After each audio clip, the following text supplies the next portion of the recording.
Laws नहीं बनाती, बल्कि जहां गवर्नमेंट्स बनती हैं और गिरती भी हैं। हाँ एक ऐसा powerful arena that holds the entire government accountable every single day. Cool है ना? बिल्कुल टुडे हम इसी पावर हाउस के मतलब इंजन रूम के अंदर डीप डाइव करेंगे, द इंडियन पार्लियामेंट। एग्जैक्टली और इससे पहले कि हम इस मैसिव ओशन ऑफ नॉलेज में डाइव करें, एक छोटा सा काम। जी अगर ऐसे ही कॉम्प्लेक्स टॉपिक्स को एक सुपर सिंपल एनर्जेटिक तरीके से समझना है तो जल्दी से सब्सक्राइब बटन दबा दें, लाइक करें और हाँ वो बेल आइकन हाँ, मेक श्योर इट्स ऑन, ताकि कोई भी इंपॉर्टेंट डिस्कशन मिस ना हो। एब्सोल्युटली। तो आज का हमारा लर्निंग मैप क्या है? इट्स ह्यूज, तो बकल अप। हाँ काफी बड़ा है। हम पार्लियामेंट्री सिस्टम के बेसिक से शुरू करेंगे, फिर पार्लियामेंट के 6 मेजर फंक्शंस को एक्सप्लोर करेंगे। ठीक है। हम ये भी देखेंगे कि पार्लियामेंट बनती कैसे है, और फिर दोनों हाउसेज लोकसभा और राज्यसभा के कॉम्पोजिशन को जूम इन करेंगे, राइट और एमपीज की क्वालिफिकेशंस और डिस्क्वालिफिकेशंस, पूरा लेजिस्लेटिव प्रोसेस और स्पेशल बिल्स जैसे मनी बिल्स भी। मतलब पूरा A to Z। Basically the A to Z of the union legislator.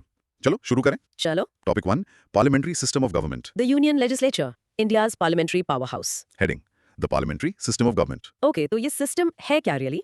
Basically ये एक गवर्नमेंट सिस्टम है जहां एग्जीक्यूटिव यानी कि कैबिनेट या सरकार, वो लेजिस्लेचर यानी पार्लियामेंट का ही एक एक्चुअल पार्ट होती है। अच्छा, द गवर्नमेंट तभी तक पावर में रह सकती है जब तक उसे लोकसभा में मेजॉरिटी का सपोर्ट हासिल हो। इट्स अ टीम गेम, समझे? ये बहुत अच्छा तरीका समझाने का। एक रियल लाइफ एग्जांपल सोचें तो ये स्कूल की स्टूडेंट काउंसिल जैसा है। हाँ बिल्कुल। जो काउंसिल प्रेसिडेंट और उनकी टीम है, मतलब एग्जीक्यूटिव, वो चुने हुए क्लास रिप्रेजेंटेटिव्स, मतलब लेजिस्लेचर में से ही होती है। और उन्हें ही जवाब देना पड़ता है। एग्जैक्टली। अगर मेजॉरिटी ऑफ रिप्रेजेंटेटिव्स ना खुश हैं तो टीम को बदलना पड़ सकता है। Perfect analogy. चलो इसे और डिस्कस करते हैं।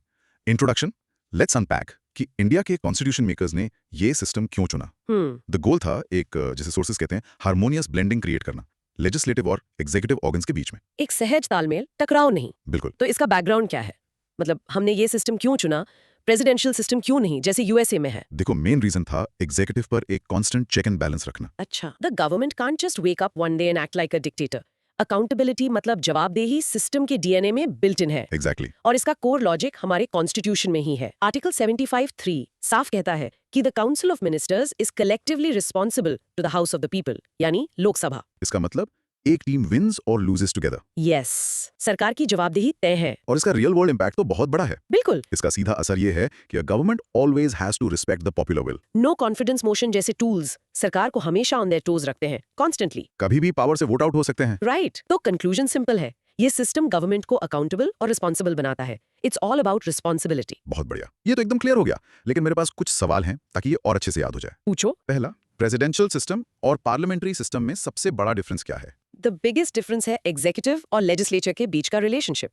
प्रेसिडेंशियल सिस्टम में जैसे यूएसए में प्रेसिडेंट एग्जीक्यूटिव हेड होते हैं और वो सेपरेटली इलेक्ट होते हैं। वो उनकी लेजिस्लेचर यानी कांग्रेस के मेंबर नहीं होते।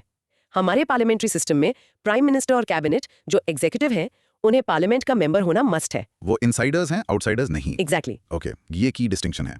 दूसरा सवाल, आपने कहा कि एग्जीक्यूटिव लेजिस्लेचर का पार्ट है। इसका प्रैक्टिकली क्या मतलब है?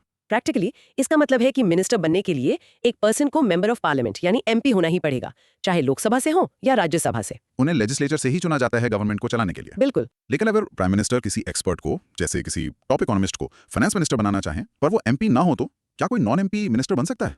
Great question. हाँ बन सकते हैं, लेकिन सिर्फ शॉर्ट टाइम के लिए। अच्छा। फिर पार्लियामेंट के किसी भी हाउस में इलेक्ट होकर आना पड़ता है। अगर वो ऐसा नहीं कर पाते तो उन्हें रिजाइन करना होगा। इंटरेस्टिंग। चौथा सवाल, आपने हार्मोनियस ब्लेंडिंग मेंशन किया था, उसे थोड़ा और ब्रेक डाउन कर सकते हैं? क्या ब्लेंड हो रहा है, किसके साथ? इसका मतलब है कि स्टेट के दो मेन ऑर्गन्स, जो लॉज बनाता है लेजिस्लेचर और जो उन्हें इंप्लीमेंट करता है एग्जीक्यूटिव, वो अलग अलग वाटर टाइट कंपार्टमेंट्स में नहीं है। वो इंटरलिंक्ड है, ओवरलैप करते हैं और उनसे हार्मनी में काम करने की उम्मीद की जाती है। एग्जीक्यूटिव अपनी टीम लेजिस्लेचर को डायरेक्टली जवाबदेह होती है। Okay, last one. तो आखिर में गवर्नमेंट की स्टेबिलिटी किस पर डिपेंड करती है? It depends entirely on one thing, Lok Sabha में मेजॉरिटी सपोर्ट होना। बस। हाँ, जिस मोमेंट एक गवर्नमेंट वो मेजॉरिटी खो देती है, चाहे एक वोट से ही क्यों ना हो, उसे रिजाइन करना पड़ता है। That's the bottom line. Brilliant. Now pause and practice saying this part aloud. In a parliamentary system, the executive is a part of the legislature and is responsible to it. और एक mini recap इसे lock करने के लिए। In short, हमारे system में government parliament से ही बनती है और पार्लियामेंट को ही जवाबदेह होती है। Topic 2. Functions of Parliament. The union legislature, India's parliamentary power house. Heading parliament के 6 मुख्य काम। सही। ज्यादातर लोग सोचते हैं कि पार्लियामेंट सिर्फ लॉ बनाती है, हाँ, मुझे भी यही लगता था। बट वो तो जॉब का बस एक हिस्सा है। ये गवर्नमेंट भी देती है, उसे कंट्रोल करती है, क्रिटिसाइज करती है, इन्फॉर्मेशन का सोर्स बनती है और सबसे जरूरी सारे पैसे को कंट्रोल करती है। Wow. It's a multitasking power house. चलो इनको एक एक करके ब्रेक डाउन करते हैं। Function number 1, providing the cabinet. Yes, इसका इंट्रोडक्शन ये है कि पार्लियामेंट का सबसे पहला काम है देश को एक कैबिनेट देना। The core logic is simple, ministers को पार्लियामेंट के मेंबर्स में से ही चुना जाता है। So the talent pool for running the country is the parliament itself. और इसका real world impact. The real world impact ये है कि ये सुनिश्चित करता है कि जो लोग देश चला रहे हैं वो लोगों के इलेक्टेड रिप्रेजेंटेटिव्स हैं, कोई अनइलेक्टेड ऑफिशियल्स नहीं। तो कंक्लूजन ये है कि parliament is often called the mother of the cabinet. Exactly. Okay, ये तो समझ आया, पर एक सवाल है, क्या एक कैबिनेट मिनिस्टर का लोकसभा का मेंबर होना जरूरी है या वो राज्यसभा से भी हो सकते हैं? वो किसी भी हाउस से हो सकते हैं। हमारे प्राइम मिनिस्टर्स और फाइनेंस मिनिस्टर्स राज्यसभा से भी रहे हैं। अच्छा। लेकिन क्योंकि गवर्नमेंट कलेक्टिवली लोकसभा को रिस्पॉन्सिबल है, ज्यादातर की मिनिस्टर्स लोकसभा से ही होते हैं ताकि वो हाउस का कॉन्फिडेंस डायरेक्टली कमांड कर सकें। अब दूसरा function, control of the cabinet. एक बार कैबिनेट बन गई तो पार्लियामेंट का काम है उसे कंट्रोल करना। द कोर लॉजिक फिर से वही है कि कैबिनेट पावर में तभी तक है जब तक उसे लोकसभा का कॉन्फिडेंस हासिल है। और real world impact. The real world impact ये है कि पार्लियामेंट कई टूल्स यूज करती है, जैसे क्वेश्चन आवर, मोशंस, डिबेट्स, जिनसे वो गवर्नमेंट पर डेली संचय हाउली कंट्रोल रखती है। तो कंक्लूजन है कि पार्लियामेंट कैबिनेट के ऊपर एक वॉचडॉग की तरह काम करती है। बिल्कुल। आपने टूल्स मेंशन किया, पार्लियामेंट के पास कैबिनेट को कंट्रोल करने का सबसे पावरफुल टूल क्या है? The ultimate weapon, so to speak. वो होगा नो कॉन्फिडेंस मोशन। अगर ये मोशन लोकसभा में पास हो जाता है तो ये एक डायरेक्ट सिग्नल है कि गवर्नमेंट ने मेजॉरिटी का कॉन्फिडेंस खो दिया है।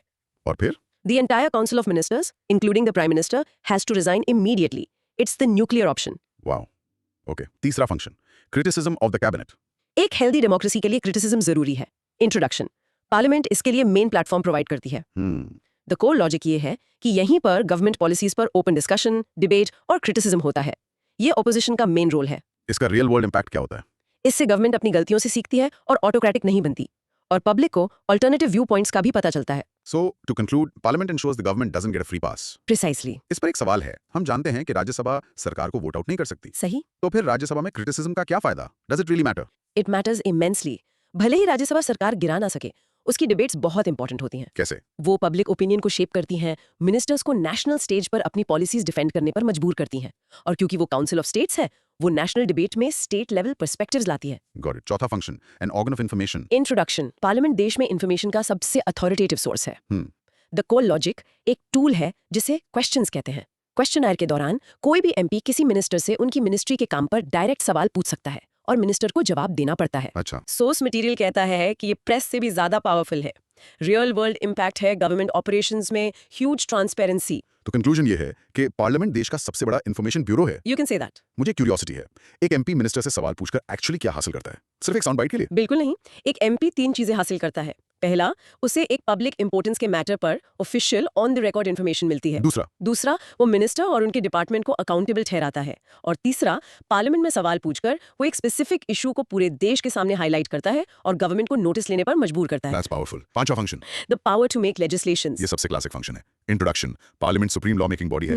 द कोर लॉजिक ये है कि हमारा कॉन्स्टिट्यूशन देश के लिए लॉज बनाने की प्राइमरी पावर पार्लियामेंट को देता है। और रियल वर्ल्ड इम्पैक्ट? हर एक लॉ जो एक मॉडर्न वेलफेयर स्टेट को चलाने के लिए जरूरी है, एजुकेशन, हेल्थ, डिफेंस, टेक्नोलॉजी, वो सब पार्लियामेंट ही बनाती है। So to conclude, Parliament shapes the nation's destiny through legislation. Absolutely. यहाँ एक थॉट है, क्या प्रेसिडेंट भी लॉज बना सकते हैं? मैंने ऑर्डिनेंस जैसी कोई चीज सुनी है, हाँ, लेकिन एक बड़े कैच के साथ। प्रेसिडेंट एक ऑर्डिनेंस इशू कर सकते हैं जिसकी फोर्स एक लॉ जैसी होती है, पर सिर्फ तब जब पार्लियामेंट सेशन में ना हो और कोई अर्जेंट जरूरत हो। तो ये टेम्पररी है? हाँ, ये एक टेम्पररी लॉ है। पार्लियामेंट के रीअसेंबल होने के 6 वीक्स के अंदर इसे अप्रूव करना होता है। अगर पार्लियामेंट अप्रूव नहीं करती तो ये लैप्स हो जाता है। तो अल्टीमेट पावर पार्लियामेंट के पास ही है? एग्जैक्टली। ओके, और छठा और आखिरी फंक्शन, फाइनेंशियल कंट्रोल। ये शायद सबसे क्रिटिकल पावर है। इंट्रोडक्शन, पार्लियामेंट देश की तिजोरी को कंट्रोल करती है। The power of the purse. Yes, the core logic is absolute. सरकार पार्लियामेंट की अप्रूवल के बिना 1 रुपया खर्च नहीं कर सकती और ना ही कोई टैक्स लगा सकती है। अच्छा। और क्रूशियली इस मामले में लोकसभा के पास ज्यादा पावर है। इसका रियल वर्ल्ड इम्पैक्ट है फाइनेंशियल डिसिप्लिन और पब्लिक फंड्स के मिसयूज को रोकना। So the conclusion is, Parliament holds the keys to the nation's treasury. Precisely. मेरा आखिरी सवाल इस टॉपिक पर, फाइनेंशियल मैटर्स में लोकसभा राज्यसभा से ज्यादा पावरफुल क्यों है? इसके पीछे की सोच क्या है? ये एक फंडामेंटल डेमोक्रेटिक प्रिंसिपल पर बेस्ड है। No taxation without representation. अच्छा। क्योंकि लोकसभा के मेंबर्स लोगों द्वारा डायरेक्टली चुने जाते हैं, तो ये माना जाता है कि जो बॉडी लोगों को डायरेक्टली रिप्रेजेंट करती है उसी का फाइनल से होना चाहिए कि लोगों का पैसा कैसे खर्च और कलेक्ट किया जाएगा। It's the people's house, so it controls the people's money. You got it. Fantastic breakdown. Now, everyone, pause and practice saying the 6 functions aloud. Providing the cabinet, control of the cabinet, criticism, information, legislation, and financial control. और mini recap.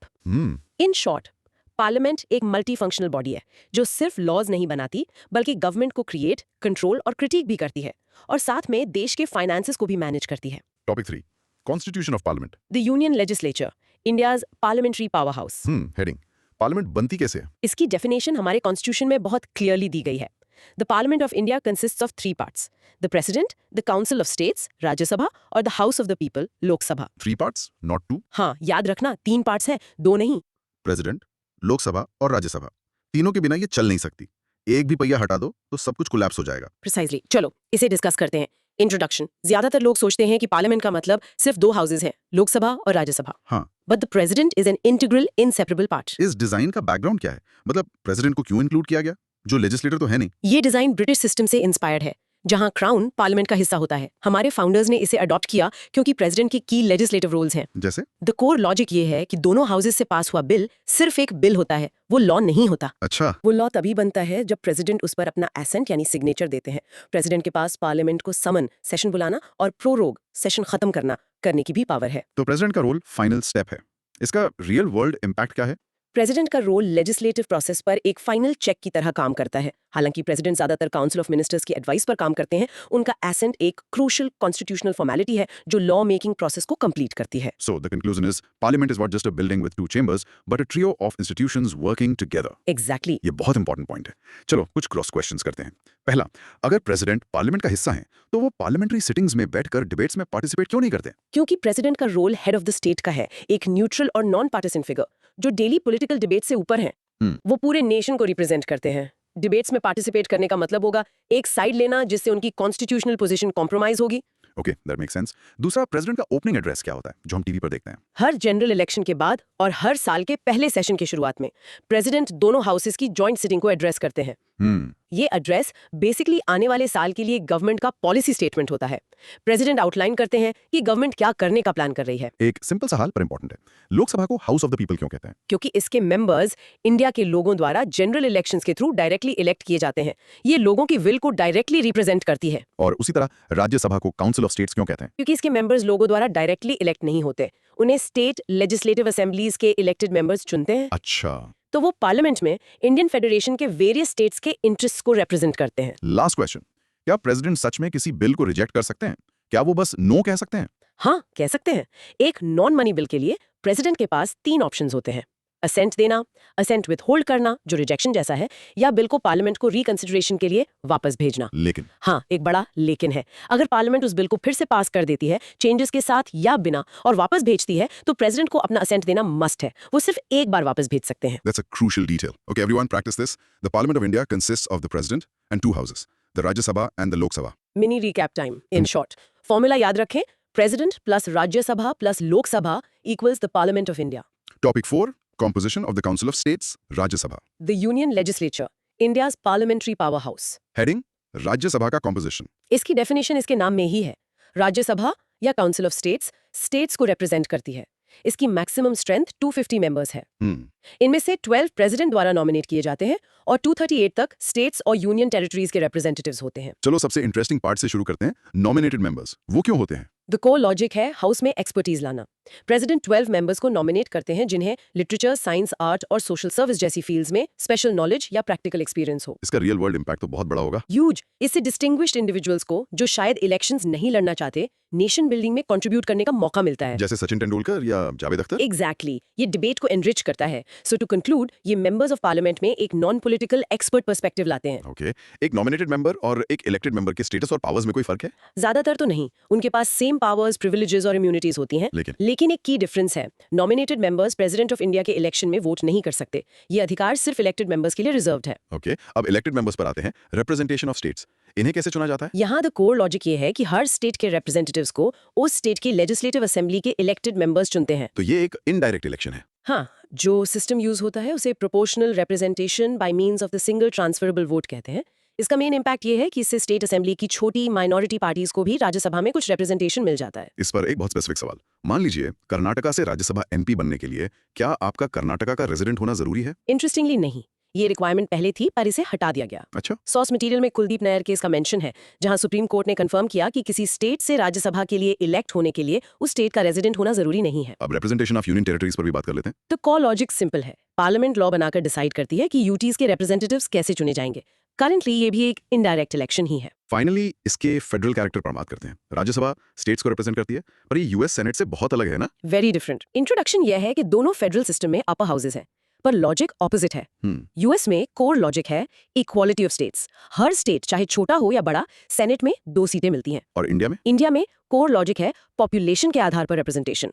इसका real world impact यह है कि उत्तर प्रदेश जैसे बड़े state से 31 members हैं, जबकि नागालैंड जैसे छोटे स्टेट से सिर्फ 1। सो टू कंक्लूड, इंडिया के फेडरल स्ट्रक्चर में लोगों को स्टेट से ज्यादा वेटेज दिया गया है। एब्सोल्युटली। तो इंडिया ने US model of equal representation क्यों नहीं अपनाया? सरफेस पर तो ये फेयर लगता है। हमारे कॉन्स्टिट्यूशन मेकर्स ने इस पर डिबेट की और महसूस किया कि ये अनडेमोक्रेटिक होगा। कैसे? 200 मिलियन से ज्यादा पॉपुलेशन वाले स्टेट जैसे यूपी और 1 मिलियन से कम पॉपुलेशन वाले स्टेट को सेम नंबर ऑफ सीट्स देना बड़े स्टेट के लोगों के साथ अनफेयर होता। अच्छा, इससे नेशनल लॉ मेकिंग में छोटे स्टेट्स को डिस्प्रोपोर्शनेट पावर मिल जाती। That makes perfect sense.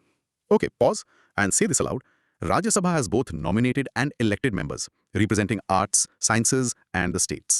Mini recap. In short, Rajya Sabha is a unique blend of expertise, nominated members, and state representation, elected members, reflecting India's diversity and its quasi-federal character. Topic 5. Composition of the House of the People. Lok Sabha. The Union Legislature, India's parliamentary powerhouse. Heading. Lok Sabha का composition. Definition simple है. The Lok Sabha या House of the People, India के लोगों को directly represent करती है. इसकी maximum strength 550 है। इसमें से 530 मेंबर्स तक स्टेट से और 20 तक यूनियन टेरिटरी से हो सकते हैं। रिप्रेजेंटेटिव्स ऑफ स्टेट से शुरू करते हैं। इन्हें कैसे चुना जाता है? द कॉर लॉजिक है direct election based on adult suffrage. इसका मतलब है हर इंडियन सिटीजन जो 18 साल या उससे ज्यादा का है और अदरवाइज डिस्क्वालिफाइड नहीं है, उसे वोट करने का अधिकार है। और इसका रियल वर्ल्ड इम्पैक्ट ये है कि this is democracy in its purest form. The government is chosen directly by the people. ये हमारे सिस्टम का फाउंडेशन है। और रिप्रेजेंटेटिव्स ऑफ यूनियन टेरिटरीज का क्या? The core logic is the same. Parliament ने लॉ बनाया है कि यूटीज के रिप्रेजेंटेटिव्स भी डायरेक्ट इलेक्शन से ही चुने जाएंगे, so the process is identical. Outline में एंग्लो इंडियन कम्युनिटी के लिए नॉमिनेटेड मेंबर्स का जिक्र है, क्या वो अभी भी रेलेवेंट है? ये एक क्रूशियल अपडेट है। इंट्रोडक्शन ये है कि ऐसा एक प्रोविजन था। हाँ, द कोर लॉजिक ये था कि अगर प्रेसिडेंट को लगता है कि Anglo Indian community adequately represented नहीं है, तो वो 2 मेंबर्स को लोकसभा में नॉमिनेट कर सकते थे। लेकिन अब द रियल वर्ल्ड इम्पैक्ट ये है कि इस प्रोविजन को 104th अमेंडमेंट एक्ट 2019 से डिसकंटिन्यू कर दिया गया है। सो करंटली लोकसभा में कोई नॉमिनेटेड मेंबर्स नहीं है। तो फिर इसकी हिस्ट्री डिस्कस करते हैं। एंग्लो इंडियन कम्युनिटी के लिए ये नॉमिनेशन प्रोविजन रखा ही क्यों गया था? इसे इसलिए इंक्लूड किया गया था क्योंकि एंग्लो इंडियन कम्युनिटी एक बहुत छोटी माइनॉरिटी है और कॉन्स्टिट्यूशन के फ्रेमर्स को लगा कि वो शायद अपने दम पर डायरेक्ट इलेक्शन ना जीत पाए। तो ये उनकी आवाज को पार्लियामेंट में पहुंचाने का एक तरीका था। प्रिसाइसली। अब एक बहुत important related topic, territorial constituencies. Elections के लिए इंडिया को कैसे डिवाइड किया जाता है? इंट्रोडक्शन। डायरेक्ट इलेक्शंस के लिए पूरी कंट्री को टेरिटोरियल कॉन्स्टिट्यूएंसीज में बांटा जाता है। द कोर लॉजिक जैसा कॉन्स्टिट्यूशन में दिया है, 2 तरह से यूनिफॉर्मिटी इंश्योर करना है। पहला, स्टेट्स के बीच हर स्टेट को सीट्स ऐसे अलॉट की जाती हैं कि seat to population ratio as far as practicable सभी स्टेट्स के लिए सेम हो। और दूसरा, एक स्टेट के अंदर स्टेट को कॉन्स्टिट्यूएंसीज में ऐसे बांटा जाता है कि हर कॉन्स्टिट्यूएंसी का पॉपुलेशन लगभग सेम रहे। और इस कॉम्प्लेक्स डिवीजन का रियल वर्ल्ड इम्पैक्ट क्या है? द रियल वर्ल्ड इम्पैक्ट है एक महान डेमोक्रेटिक प्रिंसिपल का इन्फोर्समेंट। 1 person 1 vote 1 value. मतलब आपका वोट चाहे आप एक बड़े शहर में रहें या एक दूर दराज के गांव में, रफली सेम वेट कैरी करता है। So it ensures fairness and equity in representation. Exactly. मैंने डेलिमिटेशन कमीशन के बारे में सुना है, इसका इसमें क्या रोल है? डिलिमिटेशन कमीशन एक एक्सट्रीमली पावरफुल बॉडी है। इसे हर सेंसस के बाद पॉपुलेशन चेंजेस को एडजस्ट करने के लिए, कॉन्स्टिट्यूएंसीज की बाउंड्रीज रीड्रॉ करने के लिए अपॉइंट किया जाता है। तो इसका काम फेयरनेस बनाए रखना है? हाँ, और इसके ऑर्डर्स को लॉ की फोर्स होती है और उन्हें किसी भी कोर्ट में चैलेंज नहीं किया जा सकता। तो अगर डिलिमिटेशन कमीशन बाउंड्रीज सेट करती है, तो क्या इलेक्शन कमीशन उन्हें बदल सकता है? नहीं, सोर्स मटेरियल इस पर बहुत क्लियर है। इलेक्शन कमीशन डिलिमिटेशन कमीशन के ऑर्डर द्वारा डिफाइन की गई कंस्टिट्यूएंसी की बाउंड्रीज या एरिया को चेंज नहीं कर सकता। Got it. Now, practice saying this. Lok Sabha members are directly elected by the people from territorial constituencies based on adult suffrage. और एक quick mini recap. In short, Lok Sabha लोगों की डायरेक्ट आवाज है जो एक ऐसे सिस्टम से चुनी जाती है जो हर सिटीजन के लिए फेयर और यूनिफॉर्म रिप्रेजेंटेशन इंश्योर करने के लिए डिजाइन है। अब एक फैसिनेटिंग डिबेट पर आते हैं। Topic 6, system of proportional representation. The union legislature, India's parliamentary powerhouse. Heading proportional representation, कहा और क्यों नहीं? First, the definition. Proportional representation एक इलेक्टोरल सिस्टम है जहां पॉलिटिकल पार्टीज को उनके वोट शेयर के प्रोपोर्शन में सीट्स मिलती हैं। मतलब अगर एक पार्टी को 30% वोट्स मिलते हैं तो उसे रफली 30% सीट्स मिलेंगी। Exactly. सुनने में बहुत फेयर लगता है ना? हाँ बिल्कुल। तो इंडिया में ये कहाँ यूज होता है? ये कुछ स्पेसिफिक इनडायरेक्ट इलेक्शंस में यूज होता है।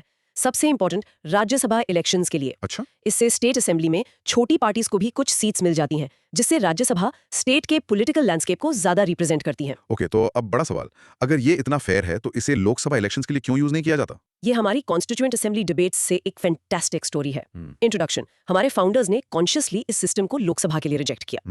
डॉक्टर बी आर अम्बेडकर ने 2 मेजर रीजंस दिए। बैकग्राउंड था 1947 का इंडिया। रीजन 1 था इलिटरेसी। मतलब? उन्होंने आर्ग्यू किया कि प्रोपोर्शनल रिप्रेजेंटेशन सिस्टम कॉम्प्लेक्स है और वोटर्स से लिटरेट होने की उम्मीद करता है। उन्होंने इसे उस समय के इंडिया के लिए एक एक्सट्रावेगेंट एक्सपेक्टेशन कहा। That's a practical point. दूसरा और ज्यादा इंपॉर्टेंट रीजन क्या था? दूसरा रीजन था instability. This was the deal breaker. The core logic ये है कि प्रोपोर्शनल रिप्रेजेंटेशन से अक्सर एक फ्रैगमेंटेड लेजिस्लेचर बनती है जिसमें कई छोटी पार्टीज होती हैं और उससे स्टेबल गवर्नमेंट बनाना मुश्किल हो जाता है। एग्जैक्टली। छोटे ग्रुप्स माइनर इश्यूज पर सपोर्ट विड्रॉ कर सकते हैं और सरकार गिर सकती है। तो इस डिसीजन का रियल वर्ल्ड इंपैक्ट क्या हुआ? द रियल वर्ल्ड इम्पैक्ट है वो सिस्टम जो हमारे पास आज है। डॉक्टर अंबेडकर ने आर्ग्यू किया कि इंडिया को सबसे ज्यादा एक स्टेबल गवर्नमेंट की जरूरत है। इसलिए हमने लोकसभा के लिए first pass the post system अपनाया।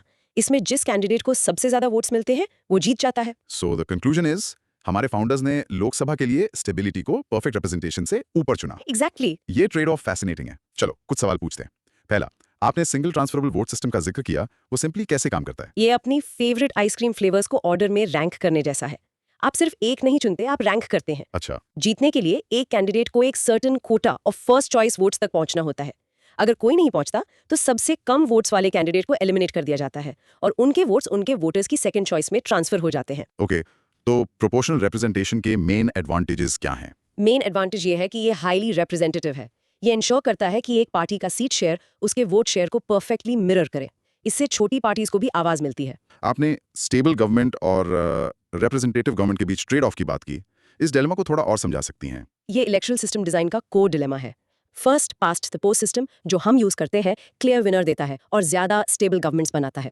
लेकिन ये कम रिप्रेजेंटेटिव हो सकता है। हाँ, प्रोपोर्शनल रिप्रेजेंटेशन इसका उल्टा है। बहुत रिप्रेजेंटेटिव पर अनस्टेबल कोalition गवर्नमेंट्स का रिस्क रहता है। क्या आपको लगता है कि प्रोपोर्शनल रिप्रेजेंटेशन आज के इंडिया के लिए एक अच्छा आइडिया हो सकता है, जहां लिटरेसी और पॉलिटिकल अवेयरनेस ज्यादा है? That's a $1 billion question. Supporters कहते हैं हाँ, ये हमारी डेमोक्रेसी को ज्यादा इंक्लूसिव बनाएगा। ओपोनेंट्स कहते हैं नहीं, इंडिया अभी भी वीक कोalition गवर्नमेंट्स की इंस्टेबिलिटी अफोर्ड नहीं कर सकता। फाइनल क्वेश्चन, हमारे current first pass the post system की मेन फ्लॉज क्या है? सबसे बड़ा ड्रॉबैक है डिस्टॉर्टेड रिजल्ट्स का पोटेंशियल। एक पार्टी सिर्फ 38% वोट्स के साथ सीट्स की ह्यूज मेजॉरिटी जीत सकती है, भले ही ज्यादातर लोगों ने उसके खिलाफ वोट किया हो। This was a brilliant discussion. Everyone practice saying this. India uses proportional representation for indirect elections like Rajya Sabha, but not for Lok Sabha to ensure government stability. Mini recap. In short, for the Lok Sabha, stability was chosen as a more important goal than perfect proportionality in representation. Let's move to topic 7. Duration of houses of parliament. The Union Legislature, India's parliamentary powerhouse. Heading, houses का term, कौन permanent, कौन temporary. The definition यहाँ एक study in contrasts है. The Rajya Sabha एक permanent body है. ये कभी डिसॉल्व नहीं होती। The Lok Sabha on the other hand का नॉर्मल टर्म 5 साल का होता है, जिसके बाद वो डिसॉल्व हो जाती है। परमानेंट हाउस राज्यसभा से शुरू करते हैं। ये कैसे काम करता है? द कोर लॉजिक ये है कि राज्यसभा एक कंटिन्यूइंग चेंबर है। इसके 1/3 मेंबर्स हर दूसरे साल रिटायर होते हैं। इसका मतलब हर मेंबर का टर्म 6 साल का होता है? एग्जैक्टली। इसका रियल वर्ल्ड इम्पैक्ट है पॉलिसी मेकिंग में कंटिन्यूटी। जब लोकसभा डिसॉल्व हो जाती है तब भी राज्यसभा मौजूद रहती है। ये क्लेवर सिस्टम है। पर पहली राज्यसभा में रिटायरमेंट ऑर्डर कैसे डिसाइड हुआ होगा? Great question.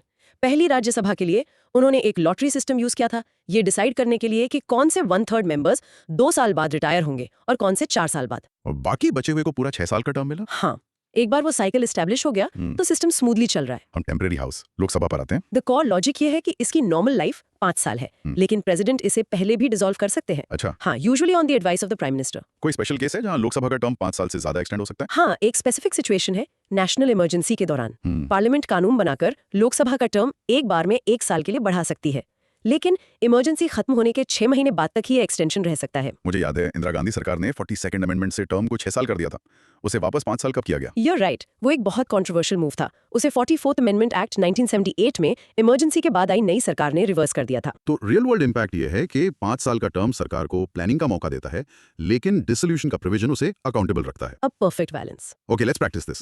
Rajya Sabha is a permanent house with members having a 6-year term, while Lok Sabha has a 5-year term and is subject to dissolution. Mini recap time. In short, Rajya Sabha ensures continuity while Lok Sabha ensures periodic public mandate. Topic 18. Money bills. ये एक बड़ा topic है, इसमें बहुत power involve है। The Union Legislature, India's parliamentary powerhouse.